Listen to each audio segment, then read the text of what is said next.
ہمارے ساتھ چلو ان پیغمبر کے ساتھ۔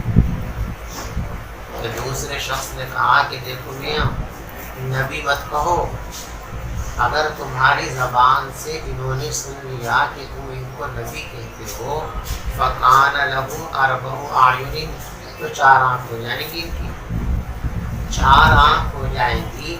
یہ کنایا ہے خوشی کا، یعنی کوئی آدمی بہت زیادہ خوش ہو جائے، بہت زیادہ مسرور ہو جائے، تو عربی زبان کا یہ محاورہ ہے کان لہو اربع اعین، اس کی 4 آنکھیں ہوگی۔ بہرحال یہ دونوں کے دونوں پیغمبر علیہ السلام کی خدمت میں حاضر ہوئے اور آ کر انہوں نے حضور پاک صلی اللہ علیہ وسلم سے یہ سوال کیا کہ حضرت آیات بینات کے بارے میں آپ ہم کو بتائیے۔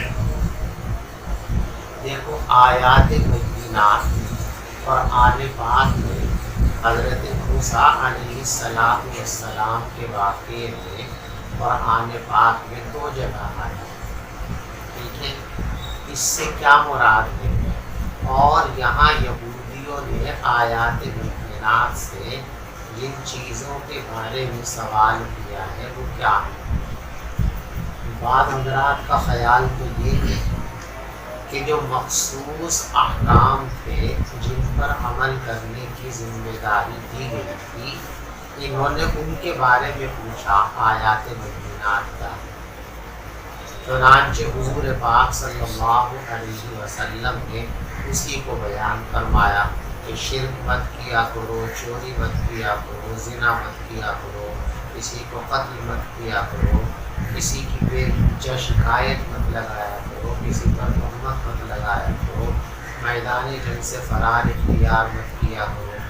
یہ احکام تو وہ ہیں جو ساری انسانیت کے لیے، اور ایک حکم خاص طور سے ان یہودیوں کے لیے تھا کہ ہفتے کے دن جو ہے تم مچھلیوں کا شکار مت کیا کرو، وَلَا تَعْتَدُوا فِي السَّبْتِ، ہفتے کے دن میں سرکشی مت کیا کرو، حد سے تجاوز مت کیا کرو۔ بات سمجھ میں آئی؟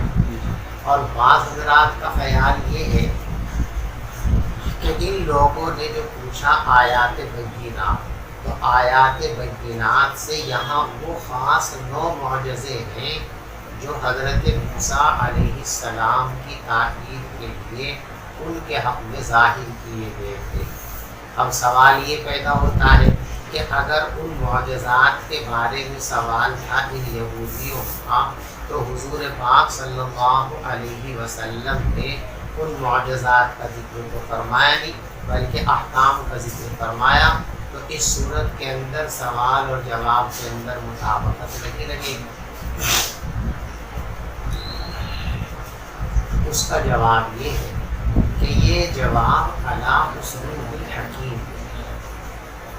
یعنی سمجھدار آدمی جو ہوتا ہے، ذی فہم شخص جو ہوتا ہے، جب اس سے سوال کیا جاتا ہے تو وہ ہر سوال کا جواب نہیں دیتے، بلکہ یہ دیکھتے ہیں کہ سائل کو کن باتوں کا جواب مفید ہے اور کن باتوں کا جواب مفید نہیں۔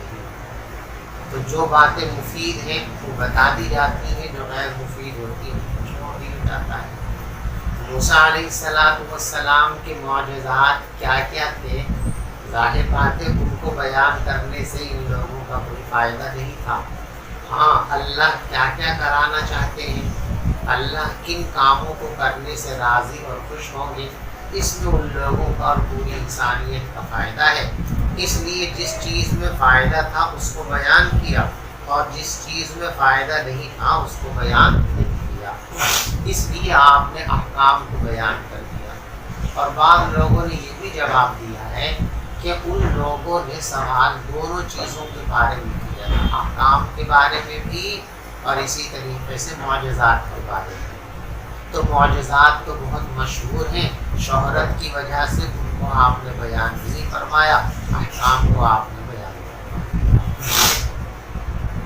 بات سمجھ میں آ گئی ہے؟ صفوان ابن عفصال رضی اللہ تعالی عنہ فرماتے ہیں کہ ایک یہودی نے اپنے ساتھی سے کہا اذهب بنا الی ھذا النبی، بھئی ہمارے ساتھ ان پیغمبر کے پاس چلو۔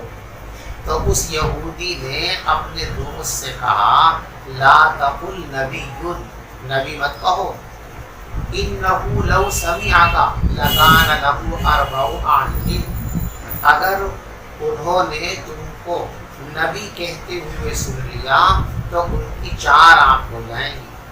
فأتیا رسول اللہ صلی اللہ علیہ وسلم، پھر وہ دونوں حضور پاک صلی اللہ علیہ وسلم کے پاس آئے۔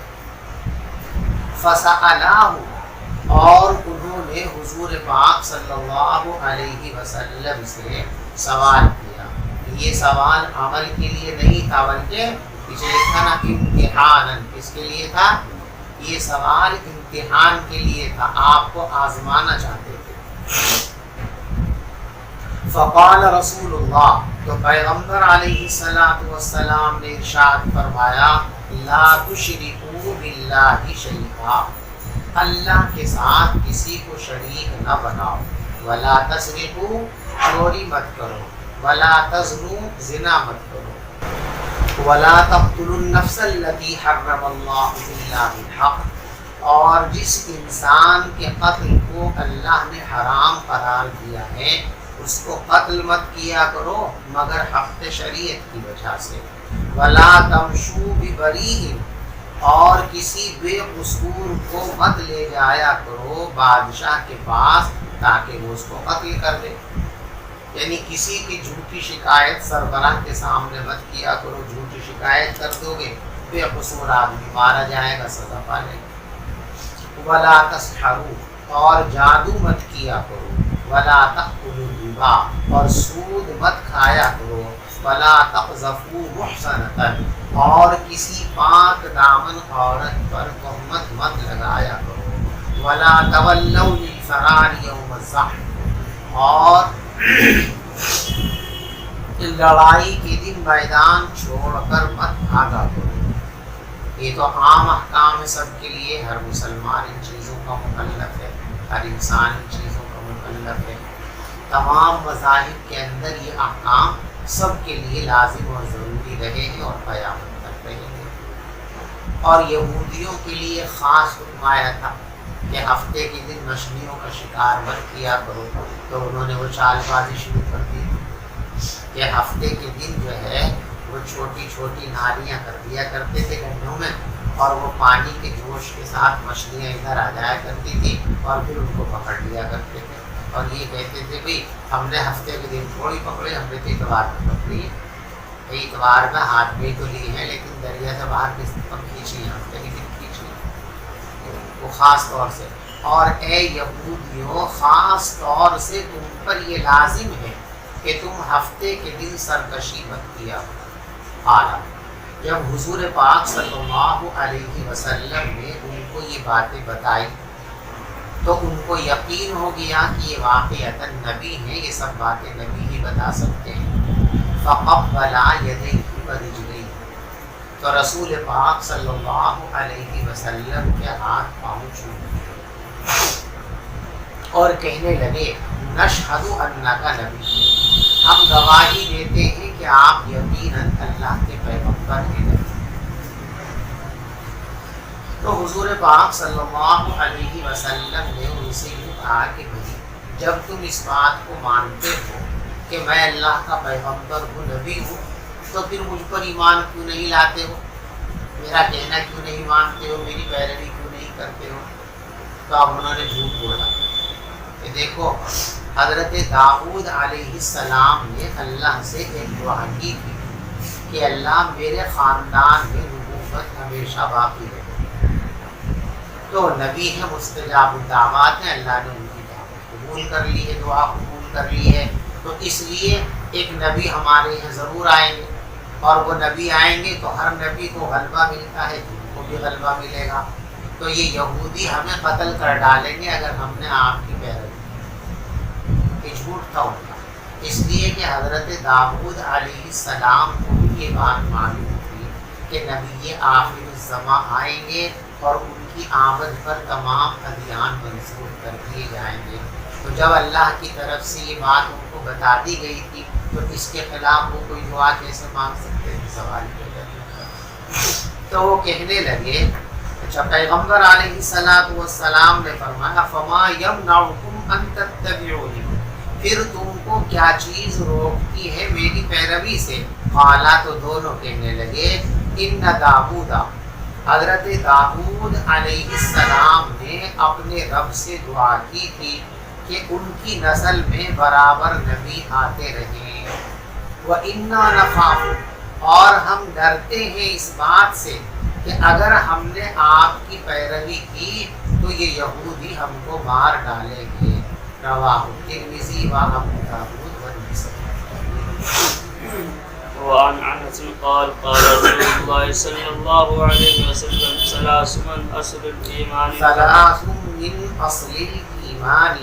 الكف عمن قال لا الہ الا اللہ لا تکفرہ، اور لا نکفرہ اس کو حاضر کا صیغہ بھی پڑھ سکتے ہیں اور متکلم کا صیغہ بھی پڑھ سکتے ہیں۔ تاکہ ساتھ حاضر کا صیغہ لا تکفرہ، تم اس کو کافر قرار مت دو، لا نکفرہ ہم اس کو کافر قرار نہیں دیں گے۔ تو دونوں طریقے سے اس کو پڑھ سکتے ہیں، متکلم کا صیغہ بھی اور حاضر کا صیغہ بھی۔ بات سمجھ میں آئی؟ لا تکفرہ بذنب ولا تخرجہ من الاسلام بعمل والجہاد ماض مذ بعثنی اللہ الى ان يقاتل آخر هذه الامة الدجال لا يبدله جور جائر ولا عدل عادل والایمان بالاقدار۔ رواہ ابو داؤد۔ حضور پاک صلی اللہ علیہ وسلم نے ارشاد فرمایا کہ تین باتیں اسلام کی بنیاد ہیں، یعنی اسلام نے جو بنیادی باتیں ارشاد فرمائی ہیں، تعلیم ہوئی ہیں، ان باتوں میں سے تین باتیں یہ خاص طور پر ذہن نشین فرمائی۔ پہلی بات تو یہ کہ کوئی مسلمان جب سچے دل سے اسلام قبول کر لے تو اب کسی گناہ کبیرہ کی وجہ سے اس کو کافر قرار نہیں دیا جا سکتا اور اسلام سے خارج قرار نہیں دیا جا سکتا۔ گناہ کبیرہ سے انسان فاسق بنتا ہے، کافر نہیں بنتا۔ لہذا خوارج اور معتزلہ دونوں کے عقیدے کی تردید اس کے اندر آ گئی۔ معتزلہ کہتے ہیں کہ کوئی آدمی ایمان لانے کے بعد اگر گناہ کبیرہ کا ارتکاب کر لے تو وہ ایمان سے خارج ہو جاتا ہے، لیکن کفر کے اندر داخل نہیں ہوتا، ایمان و کفر کے درمیان معلق رہ جاتا ہے۔ اور خوارج کہتے ہیں کہ نہیں، گناہ کبیرہ کرنے کے بعد ایمان سے نکل جاتا ہے اور کفر کے دائرے میں داخل ہو جاتا ہے، داخل ہو جاتا ہے۔ تو دونوں کی تردید ہے اس کے اندر۔ کیا فرمایا؟ ثلاث من اصل ایمان، تین چیزیں اسلام کی اصل تعلیمات میں سے ہیں۔ نمبر 1 الکف عمن قال لا الہ الا اللہ، پہلی بات مومن کے بارے میں زبان بند رکھنا، مومن کے بارے میں زبان بند رکھنا۔ اب آگے اس کی تشریح فرمائی، زبان بند رکھنے کا مطلب کیا ہے؟ لا تکفرہ بذنب، کسی گناہ کی وجہ سے اس کو کافر قرار مت دو۔ اور متکلم کا صیغہ پڑھیں تو لا نکفرہ، ہم کسی گناہ کی وجہ سے اس کو کافر قرار نہیں دے سکتے۔ ولا تخرجہ من الاسلام بعمل، اور تم مسلمان کو کسی برے عمل کی وجہ سے اسلام سے خارج مت قرار دو۔ اور متکلم کا صیغہ پڑھیں ولا نخرجہ، اور ہم کسی عمل کی وجہ سے اس کو اسلام سے خارج قرار نہیں دیں گے۔ دو باتیں ہو گئی بھی، ایک بات یہ تھی۔ دوسری بات والجہاد ماض، کہتے دیکھو دوسری اسلام کی بنیادی بات یہ ہے کہ جہاد کا فریضہ اسلامی تعلیمات کے اندر خاص اہمیت رکھنے والا عمل ہے، اور یہ عمل تا قیامت تک باقی رہے گا، چلتا رہے گا، کبھی ختم، یعنی کوئی زمانہ ایسا نہیں آئے گا کہ حالات کی خرابی کی وجہ سے یا حالات کی بہتری کی وجہ سے جہاد کا حکم شریعت کے اندر منسوخ ہو جائے، کبھی یہ منسوخ نہیں ہوگا، بلکہ جہاں بھی جب بھی جس علاقے میں جہاد کی ضرورت پیش آئے گی مسلمانوں کو جہاد کرنا ضروری ہوگا اور مسلمان جہاد کرتے رہیں گے، ٹھیک ہے۔ البتہ جب دجال کا خاتمہ ہو جائے گا، دجال کی آمد سے پہلے پہلے جہاد رہے گا، اور اس امت کا آخری طبقہ حضرت عیسیٰ علیہ السلام کی قیادت میں دجال کے خلاف جہاد کرے گا، دجال کا خاتمہ ہو جائے گا، کفر کی طاقت ٹوٹ جائے گی، اس کے بعد میں یاجوج اور ماجوج کا خروج ہوگا، اور یاجوج اور ماجوج اتنی بڑی تعداد میں اور قوت میں ہوں گے کہ ان سے مقابلہ کرنے کی سخت نہیں ہوگی، اس لیے حضرت عیسیٰ علیہ السلام مسلمانوں کو لے کر پہاڑیوں کے اندر ادھر ادھر چھپ جائیں گے، اس کے بعد ان کا خاتمہ ہو جائے گا، حضرت عیسیٰ علیہ السلام کی بھی وفات ہو جائے گی، اور پھر اس کے بعد مسلمان ہی دنیا سے ختم ہو جائیں گے۔ کچھ دن گزرنے کے بعد ایک ہوا چلے گی، اور وہ ہوا جس مسلمان کے قریب پہنچے گی اسی مسلمان کا خاتمہ ہو جائے گا، پھر دنیا کے اندر صرف کافر رہ جائیں گے، اور انہیں پر قیامت قائم ہوگی، مسلمانوں پر قیامت قائم نہیں ہوگی۔ والجہاد ماضٍ، اور جہاد جاری ہے اس دن سے جس دن سے اللہ نے مجھے مبعوث کیا، اور جاری رہے گا یہاں تک کہ اس امت کا آخری طبقہ جہاد اور قتال کرے گا دجال کے خلاف۔ لا یبطلہ جور جائر، جہاد کے حکم کو باطل اور ثابت نہیں کرے گا کسی ظالم کا ظلم، یعنی کوئی مسلمانوں کا بادشاہ انتہائی ظالم ہو، جابر ہو، فاسق ہو، فاجر ہو، تو مسلمان یوں کہیں بھائی جہاد تو ہوتا ہے امیر کی عمارت میں، اور امیر کے لیے ضروری ہے کہ وہ صالح ہو، اور یہ تو فاسق ہے تو اس کی تو امامت ہی مشتبہ ہے، لہذا ہم اس کی قیادت میں جہاد کیسے کریں؟ تو اب جہاد چھوڑ دیا، جب کوئی جو ہے عادل بادشاہ آئے گا اس کی قیادت میں بنا، مسلمانوں کا جو ذمہ دار ہے وہ عادل ہو یا غیر عادل ہو، صالح ہو یا غیر صالح ہو، جیسا بھی سربراہ ہے، اگر جہاد کا اعلان ہو تو ہر سربراہ کی سربراہی میں مسلمانوں کو عمل جہاد کے اندر شریک رہنا ضروری ہوگا۔ ایسی فرمایا عدل و عادل، مسلمانوں کا ایسا بہترین امیر آ گیا، ایسا بہترین امیر آ گیا کہ اب بالکل عدل و انصاف کا بول بالا ہو گیا، شر بالکل مغلوب ہو گیا، تو بھائی اب بس جہاد کو ختم کر دو، جہاد کی ضرورت نہیں رہی، جہاد منسوخ نہیں ہوگا، جہاد اسلام کا ایسا دائمی اور مستقل عمل ہے کہ اچھے حالات آئیں برے حالات آئیں، کسی حالات کے اندر بھی اس کو کسی کو منسوخ کرنے کی اجازت اور جو ہے اہلیت اور صلاحیت نہیں دی گئی، کوئی بھی اس کو منسوخ نہیں کر سکتا، یہ برابر جاری رہے گا۔ اس کو ثابت اور باطل نہیں کر سکتا ظالم کا ظلم اور انصاف پرور کا انصاف۔ اور تیسری چیز والایمان بالاقدار، تقدیر پر ایمان لانا، یہ بھی اسلام کی بنیادی تعلیمات میں سے ایک تعلیم ہے۔ رواہ ابو داؤد۔ چلیے۔ وعن ابي هريره قال قال رسول الله صلى الله عليه وسلم اذ اذني العبد خرج منه الايمان۔ کیا کرتے ہیں؟ کم سے کم ایک دفعہ تو پڑھ جائے پوری بات۔ وعن ابی ہریرہ قال قال رسول اللہ صلی اللہ علیہ وسلم اذا زنى العبد خرج منه الایمان فكان فوق رأسه كالظلة فإذا خرج من ذلك العمل رجع إليه الإيمان رواه الترمذی وابو داؤد۔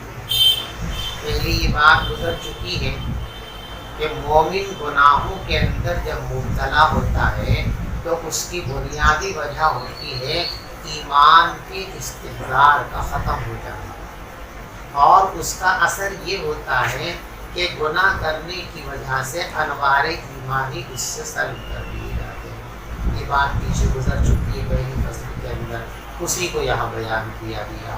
جب کوئی انسان زنا کرتا ہے خرج منہ الایمان، تو ایمان اس کے اندر سے نکل جاتا ہے، لیکن نکلنے کا مطلب یہ نہیں کہ ختم ہوگی اور وہ کافر ہو گیا، نعوذ باللہ، بلکہ فکان فوق رأسہ کالظلۃ، تو اس کے سر پر سائے کی طرح رہتا ہے۔ فَإِذَا خَرَجَ مِنْ ذَلِكَ الْعَمَلِ، جب وہ اس عمل سے باہر آ جاتا ہے، اس کو چھوڑ دیتا ہے، توبہ کر لیتا ہے، رَجَعَ إِلَيْهِ الْإِيمَانُ، تو ایمان اس کے پاس واپس چلا آتا ہے۔ بات سمجھ میں آ رہی؟ کوئی سوال کرنا ہو تو پوچھ لینا چاہیے۔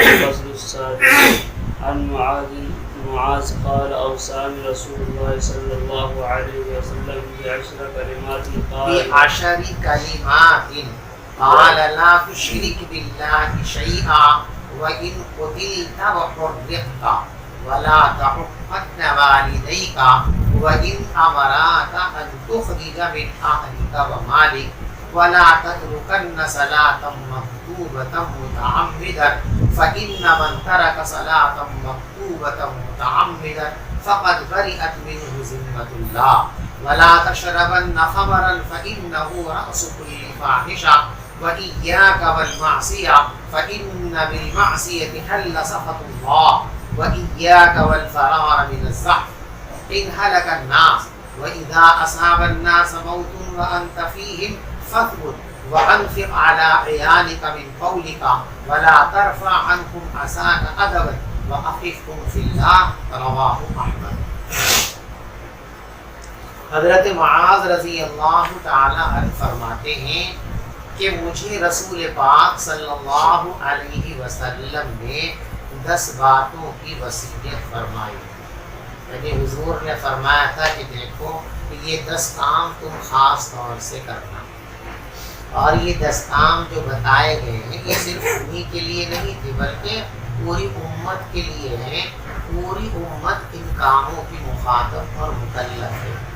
پہلی بات لا تشرک باللہ شیئا وإن قتلت وحرقت۔ دیکھو پہلا کام تو یہ ہے کہ توحید پر اور اسلام پر اس طرح جم جانا، کسی صورت میں شرک کے قریب مت جانا۔ اگر کوئی آدمی تم کو یوں دھمکی دے کہ یا تو شرک کر ورنہ بھی تجھے قتل کر دوں گا، ایک یا تو کلمہ سے پھر جا، ایمان سے پھر جا، ورنہ ابھی تجھے اٹھا کے آگ کی بھٹی میں ڈال دوں گا۔ فرمایا ایسے سنگین حالات کے اندر بھی تم شرک کے قریب مت جانا۔ لا تشرک باللہ، اللہ کے ساتھ کسی کو شریک مت بنانا، وَإِن قُتِلْتَ، چاہے تم کو قتل کر دیے جائے اور چاہے تم کو جلا دیے جائے۔ بات سمجھ میں آئی؟ چاہے تم کو جلا دیا جائے، چاہے تم کو قتل کر دیے جائے، لیکن شرک کے قریب مت جانا۔ بعض علماء تو یہ فرماتے ہیں کہ یہ حکم جو ہے صرف اور صرف کس کے لیے تھا؟ حضرت معاذ رضی اللہ تعالیٰ عنہ کے لیے تھا، ان کی خصوصیت تھی۔ عام امت کے واسطے یہ حکم نہیں، بلکہ عام امت کے واسطے حکم ہے کہ اگر کہیں ایسی صورتحال پیدا ہو جائے تو دل میں تو اپنے ایمان کو باقی اور محفوظ رکھے، جان بچانے کے لیے زبان سے کلمہ جیسے 14 پارے میں ہے، وہ 14 پارے میں اِلَّا مَنْ أُكْرِهَ وَقَلْبُهُ مُطْمَئِنٌّ بِالْإِيمَانِ، جسے کلمہ کفر کہنے پر مجبور کر دیا جائے لیکن اس کا دل ثابت ہے، قائم ہے اپنے ایمان پر، تو پھر اس کی زبان سے نکلنے والا وہ کلمہ کفر اس کو کافر نہیں بناتا ہے، وہ مومن ہی رہتا ہے۔ بات سمجھانے یعنی جیسے آج کے زمانے کے اندر یہ لنچنگ کا دور چل رہا ہے، اللہ تمام مسلمانوں کی حفاظت فرمائے، تو اس میں ظالم لوگ جو ہے پکڑ کے کسی بھی نہتے مسلمان کو کہ جے شری رام بول، تو اس طرح کی صورتحال میں عام مسلمانوں کے لیے حکم یہ ہے کہ اگر اس کلمے کو بولنے کی وجہ سے جان کے بچ جانے کا امکان ہو تو اپنے دل میں ایمان کو مضبوط رکھتے ہوئے صرف زبانی طور پر اگر اس طرح کے کلمات دیں گے تو اس سے ایمان ختم نہیں ہوگا۔ بات سمجھ میں آ رہی؟ تو اصل حکم یہ ہے، اور یہاں جو یہ کہا گیا کہ چاہے تم کو قتل کر دیے جائے اور چاہے تم کو جلا دیے جائے لیکن شرک کے قریب مت جانا، تو یہ ان کے لیے خاص ہے۔ اور دوسرے علماء یوں فرماتے ہیں کہ دیکھو ایک ہوتی ہے عزیمت اور ایک ہوتی ہے رخصت۔ مخصوص لوگ جو ہوتے ہیں ان کے شایان شان عزیمت ہے اور عوام الناس کے شایان شان رخصت ہے۔ تو رخصت تو یہ ہے کہ مجبوری میں یہ کلمات کہے جا سکتے ہیں، اور عزیمت یہ ہے کہ مجبوری میں بھی یہ کلمات نہ کہے جائیں۔ تو یہاں رخصت کا حکم نہیں بلکہ عزیمت کا حکم ہے، عزیمت یہ ہے اور رخصت وہ ہے۔ بات سمجھ میں آئی؟ اور علامہ حافظ ابن حجر رحمۃ اللہ علیہ نے بالکل دوسری بات فرمائی۔ وہ فرماتے ہیں کہ اگر کچھ کافر مشرک لوگ کسی کو گھیر کر اور زبردستی اس سے کلمہ کفر کہلوانا چاہیں تو اب یہ آدمی کیسا ہے؟ اگر یہ آدمی ایسا ہے کہ اس کے مر جانے سے امت مسلمہ کو نقصان ہوگا، مثلا بہت بڑا عالم ہے تو کسی بڑے عالم کا دنیا سے رخصت ہو جانا یہ امت کے لیے بڑا نقصان ہے، تو کوئی ایسا آدمی جو اپنی ذات کے اعتبار سے اپنی صلاحیت کے اعتبار سے بہت افادیت کا حامل ہے اور اس کے مر جانے سے امت کو نقصان ہوگا، تو ایسے آدمی کو چاہیے کہ وہ زبانی طور پر یہ کفر کا کلمہ کہہ لے اور اپنی جان بچا لے، دل کو اپنے کفر میں کر دے۔ اور اگر کوئی آدمی ایسا نہیں ہے، ٹھیک ہے مسلمان ہے لیکن کوئی ایسی صلاحیت اور ایسی اہمیت اس کے اندر نہیں ہے کہ اس کی وجہ سے امت کو بڑا فیض ہے اور اس کے چلے جانے سے امت بڑے فیض سے محروم ہو جائے گی، تو اس کے لیے یہ ہے کہ اس کو کلمہ کفر نہیں کہنا چاہیے، جان چلی جائے چلی جائے۔ تو گویا یہ حکم کس کے لیے ہے؟ جس کے مر جانے سے امت کا کوئی نقصان نہیں ہے، اس کے لیے حکم یہ ہے کہ چاہے جان چلی جائے لیکن کلمہ کفر زبان پر نہیں لانا۔ لیکن کوئی ایسا آدمی ہے کہ اس کے جانے سے امت کو بڑا نقصان ہو سکتا ہے، تو ایسے شخص کے لیے اجازت ہے کہ وہ زبانی طور پر ایسی جملے کہہ کر اپنی جان بچا لے تاکہ امت اس کے فائدے سے محروم نہ ہو جائے۔ بات سمجھ میں آ گئی؟ بہرحال پہلا حکم کیا ہے؟ لا تشرک باللہ شیئا وَإِن قُتِلْتَ وَحُرِّقْتَ، تم اللہ کے ساتھ کسی کو شریک نہ بناؤ اگرچہ تم کو قتل کر دیا جائے اور جلا دیا جائے۔ ایک بات۔ دوسری بات، وَلَا تَعُقَّنَّ وَالِدَيْكَ، اور تم ہرگز اپنے ماں باپ کی نافرمانی مت کرنا۔ وَإِنْ أَمَرَاكَ أَن تُخْرِجَ مِنْ أَهْلِكَ وَمَالِكَ، چاہے وہ تمہیں حکم دے اس بات کا کہ تم نکل جاؤ اپنے اہل و عیال اور مال سے۔ ماں باپ یوں کہتے ہیں کہ بس یہ سارا مال اس کو دے دو، کہتے دے دو، یہ بیوی مجھے پسند نہیں ہے تمہاری، میرا اس سے دل نہیں ملتا ہے، اسے چھوڑ دو، فرمایا چھوڑ دو۔ دیکھو یہاں بھی اس کو سمجھ لو، ماں باپ کہتے ہیں کہ تم بیوی کو چھوڑ دو تو بیوی کو طلاق دینا ضروری نہیں، اس لیے کہ طلاق دینے میں جو نقصانات ہیں اگر ماں باپ کو ان نقصانات کا استحضار ہو جائے تو وہ کبھی بھی اس کی اجازت نہیں دیں گے کہ طلاق دے دیں۔ ماں باپ ایسا حکم یا تو غصے میں دیتے ہیں یا نادانی میں دیتے ہیں، تو ماں باپ کے کہنے پر بیوی کو طلاق دینا واجب اور لازم نہیں ہے۔ یہ جو حکم ہے یہاں پر فرماتے ہیں کہ یہ علی وجہ کمال ہے، کہ کامل اطاعت تو یہ ہے کہ یہ بھی کر گزرے، لیکن ایسا کرنا فرض اور لازم نہیں ہے۔ کسی نے ایسا کر لیا تو وہ کامل درجے کا مطیع ہے، لیکن اگر کسی نے ایسا نہیں کیا تو وہ گنہگار نہیں ہوگا، اس لیے کہ طلاق بلا وجہ دینا یہ گناہ کی چیز ہے، اللہ اس سے ناراض ہوتا ہے۔ وَلَا تَتْرُكَنَّ صَلَاةً مَكْتُوبَةً مُتَعَمِّدًا، اور ہرگز فرض نماز جان بوجھ کر مت چھوڑ دینا، اس لیے کہ جو آدمی فرض نماز جان بوجھ کر چھوڑ دیتا ہے تو اللہ کا ذمہ اس سے اٹھا لیا جاتا ہے۔ وَلَا تَشْرَبَنَّ خَمْرًا، اور ہرگز شراب مت پینا، فَإِنَّهُ رَأْسُ كُلِّ فَاحِشَةٍ، اس لیے کہ یہ تمام گناہوں کی جڑ ہے۔ آدمی شراب پی لے تو ہر گناہ کرے گا، اس لیے کہ گناہ سے روکنے والی چیز ہے انسان کی عقل۔ انسان کی عقل جب تک صحیح ہے اور انسان عقل کے تقاضے پر عمل کر رہا ہے تو گناہ کے قریب نہیں جا سکتا، اور شراب کا سب سے پہلا حملہ عقل پر ہوتا ہے، عقل ظاہر کر دیتی ہے۔ جب عقل ظاہر ہو گئی جو گناہوں سے روکنے والی تھی، تو اب جو گناہ بھی اس کے سامنے پیش کیے جائے گا اسی کے اندر مبتلا ہو جائے گا، جو تمام گناہوں کی جڑ ہے۔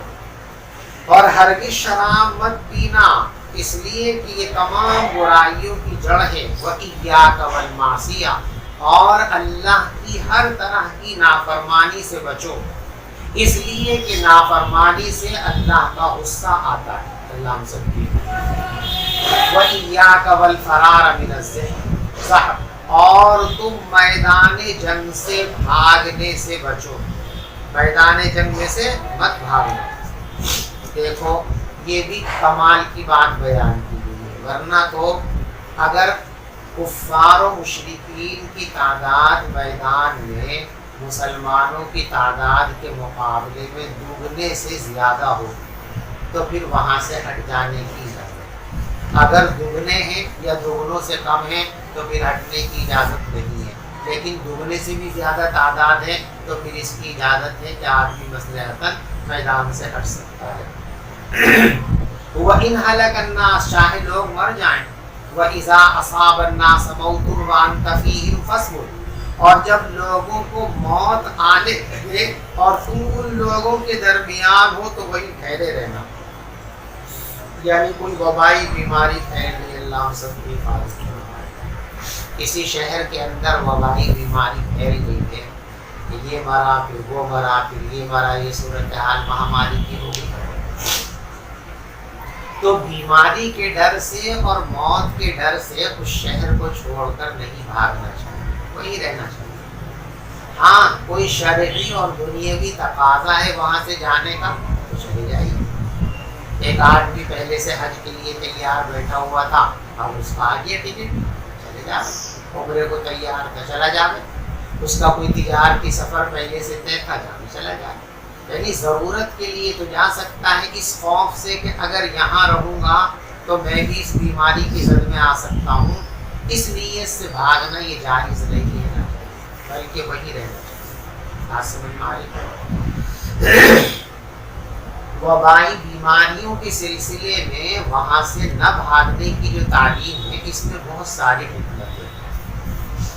ایک حکمت تو اس کے اندر یہ ہے کہ ہر آدمی ہجرت کرنے پر یا گھر بار چھوڑ کر دوسری جگہ منتقل ہونے پر قادر نہیں ہوتا۔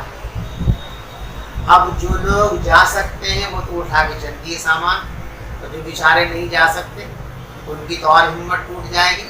سب لوگ رہیں گے تو کچھ تو ہمت بندی رہے گی، کچھ لوگ چلے گئے مضبوط تو بھی کمزور رہ گئے تو اور زیادہ ہمت ٹوٹ جائے گی۔ سب رہیں گے تو لوگوں کی ہمت بندی رہے گی، اور ہمت ہو تو مصیبتوں کا مقابلہ کرنا آسان ہوتا ہے۔ ٹھیک ہے، دوسرا فائدہ یہ ہے، مصلحت یہ ہے کہ عام بیماری پھیل گئی، تو اب عام بیماری میں کثرت سے لوگ بیمار ہوئے تو ان کی تعزیت کا مسئلہ ہے، ان کی عیادت کا مسئلہ ہے، خدمت کا مسئلہ ہے.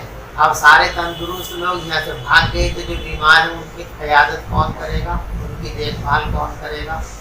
یا جو لوگ مریں گے، جن کی موت آ جائے گی تو ان کا کفن دفن کون کرے گا، ان کا انتظام کون کرے گا؟ اس لیے بھاگنا نہیں. ٹھیک ہے. اور بعض لوگوں نے ایک طبی چیز بھی بیان فرمائی کہ دیکھو وبائی بیماریوں میں عموماً انسان کا بہت زیادہ حرکت کرنا یہ اخلاق کے اندر بے اعتدالی پیدا کر دیتا ہے، جو بیماری کا سبب بن جاتا ہے. ٹھیک ہے. تو آرام سے رہے گا تو اخلاق کے اندر بے اعتدالی نہیں ہوگی، اس کے بیمار ہونے کا امکان کم ہے. بہرحال کہیں بھی وبائی بیماریاں اگر پھیل جائیں تو وہاں سے ڈر کر نہیں بھاگنا چاہیے. ہاں ضرورت کا سفر ہو تو کر سکتے ہیں. ایسے ہی کسی جگہ بیماری پھیلی ہوئی ہے، آپ خواہ بنے متوکل کتاب دیکھو ہم جائیں گے کیا ہو جائے گا، وہاں جانے کی ضرورت بھی نہیں ہے. عقیدوں میں خلل پیدا ہو سکتا ہے. وہاں رہتے ہیں تو بھاگنا نہیں ہے، کہیں اور رہتے ہیں تو بلا وجہ ان مخصوص حالات میں اس شہر کے اندر آنا نہیں ہے. اور جب لوگوں کو موت آنے لگے اور آپ ان کے درمیان ہو فثبت تو وہی ٹھہرے رہو. وَأَنفِقْ عَلَىٰ عِيَالِكَ مِنْ قَوْلِكَ. جس طرح غرباء اور مساکین کو کھلانا پلانا اور ان پر خرچ کرنا یہ اللہ کی رضا کا ذریعہ ہے، حصول جنت کا ذریعہ ہے.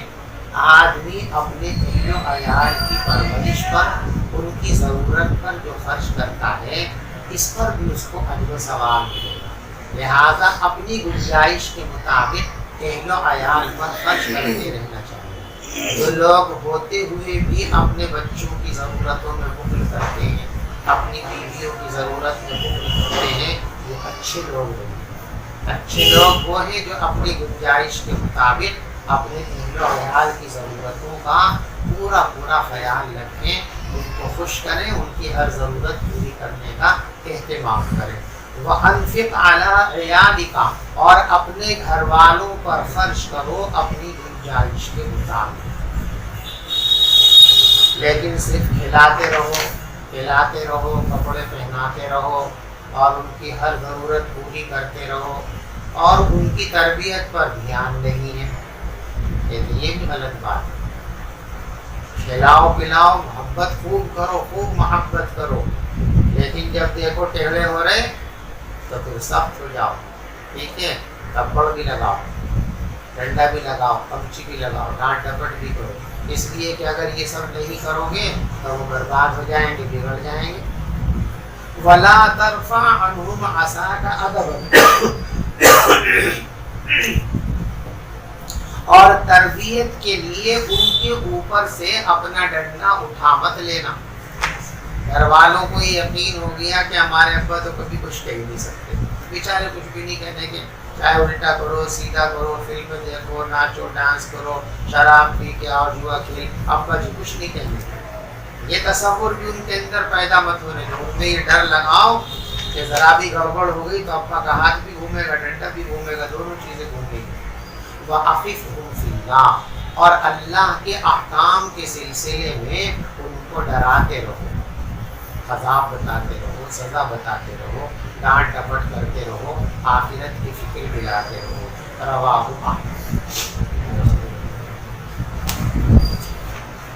یہ پوچھنا تھا حضرت کہ وبا کے سلسلے میں آپ نے بتایا کہ اگر کہیں پھیلے تو وہاں سے جانا نہیں چاہیے، لیکن میں نے ابھی تک تحقیق بھی کرنی تھی اس کی ہے کہ یہ سنا تھا کہ کہیں اس طرح کی وبا پھیلے تو وہاں سے کچھ وقت کے لیے ہجرت کی جا سکتی ہے. کس نے کہا؟ حقیقت سے سنا ہے، کوئی اس کی تحقیق نہیں تھی.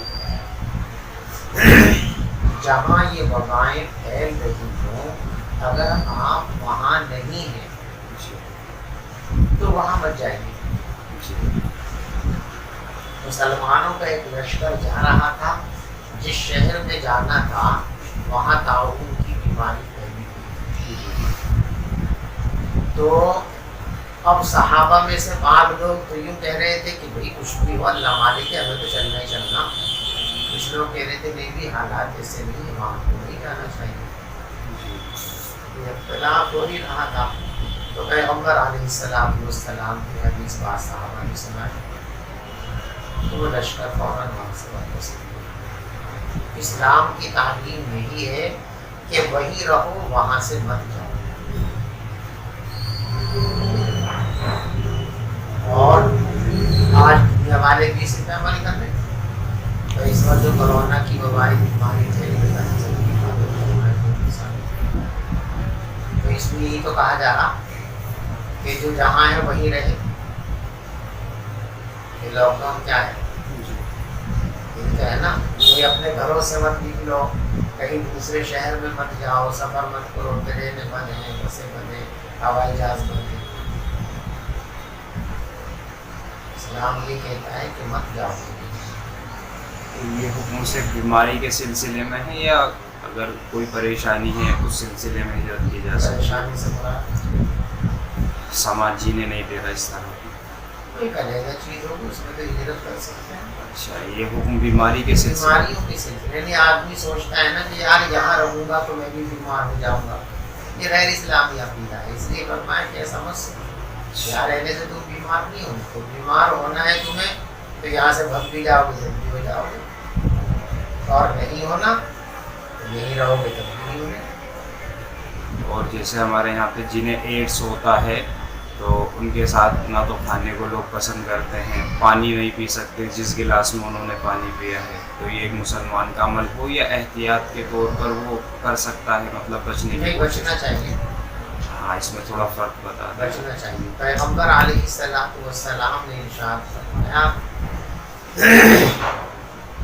فر من المجذوم کا فرار من الاسد، اگر کوئی کوڑی ہو تو تم اس سے دور رہو۔ ایک مرتبہ ایک وفد آیا، اس میں کوڑی بھی آ گیا، جذام کی بیماری، آپ نے ان کو مدینے سے باہر ہی روک دیا اور کہہ دیا بھئی آپ یہیں سے واپس چلے جاؤ، ہم نے دور ہی سے آپ سے بیعت کر لی، آپ کو اسلام۔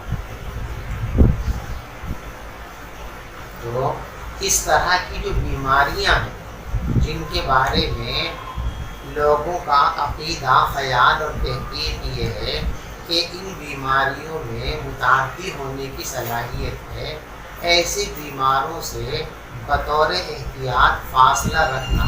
دیکھو، ایک تو یہ عقیدہ رکھنا کہ قریب جائیں گے تو بیمار ہو جائیں گے، فاصلہ رکھیں گے کہ نہیں ہوں گے، یہ تو غلط اور گناہ کی بات ہے۔ عقیدہ تو وہی ہو کہ ہم چاہے قریب ہوں یا دور رہیں، اگر بیمار ہونا ہے تو ہوں گے۔ عقیدہ یہی پختہ ہونا چاہیے، لیکن احتیاط کے لیے ایسے لوگوں سے دوری اختیار کرنا اور پرہیز کرنا، بچنا، اس کی شریعت میں اجازت ہے، آپ نے اس کی تعریف